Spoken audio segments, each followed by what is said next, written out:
സംസ്ഥാനത്തെ സർക്കാർ ആശുപത്രികളിൽ കോടികൾ കുടിശ്ശികയായതോടെ നിലവിലെ കൊടുത്ത സ്റ്റോക്ക് തിരിച്ചെടുക്കുമെന്ന വിതരണക്കാരുടെ മുന്നറിയിപ്പ്. എല്ലാ മെഡിക്കൽ കോളേജ് സൂപ്രണ്ടന്മാർക്കും ഇത് സംബന്ധിച്ച് അവർ കത്ത് നൽകിക്കഴിഞ്ഞു. ഒക്ടോബർ 5-ാം തീയതിക്ക് മുമ്പായി 2025 മാർച്ച് വരെയുള്ള കുടിശ്ശിക തീർക്കണമെന്നാണ് അവരുടെ അടിയന്തര ആവശ്യം.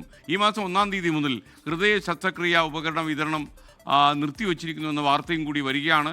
ആകെ കൂടെ പൊല്ലാപ്പലായ അവസ്ഥ. സംസ്ഥാനത്ത് ഹൃദയ ശസ്ത്രക്രിയാ ഉപകരണ പ്രതിസന്ധി കടുക്കുമ്പോഴാണ് സ്റ്റോക്കുകൾ തിരിച്ചെടുക്കുമെന്ന മുന്നറിയിപ്പുമായി കരാർ കമ്പനിയുടെ കത്ത്.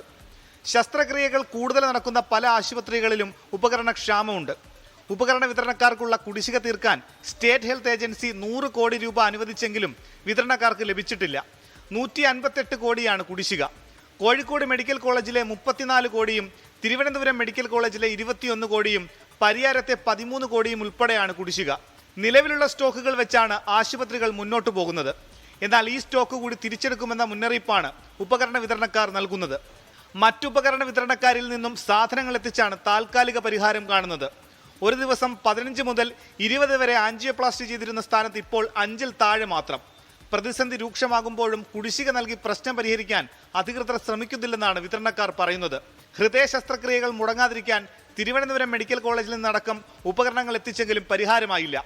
ഏതാനും ദിവസത്തേക്കുള്ള അനുബന്ധ ഉപകരണങ്ങൾ മാത്രമാണ് മെഡിക്കൽ കോളേജ് ആശുപത്രിയിൽ സ്റ്റോക്കുള്ളത്. ഇവ തീർന്നാൽ ആൻജിയോഗ്രാം, ആൻജിയോപ്ലാസ്റ്റി അടക്കം മുടങ്ങും. 24 തിരുവനന്തപുരം. ലോകത്തെവിടെയായാലും ഏത് സമയത്തും 24 വാർത്തകളും ഓഗ്മെന്റഡ് റിയാലിറ്റി പാക്കേജുകളും എക്സ്പ്ലെയിനറുകളും വിശദമായി കാണാൻ ഞങ്ങളുടെ യൂട്യൂബ് ചാനൽ നിങ്ങൾക്ക് സബ്സ്ക്രൈബ് ചെയ്യാം.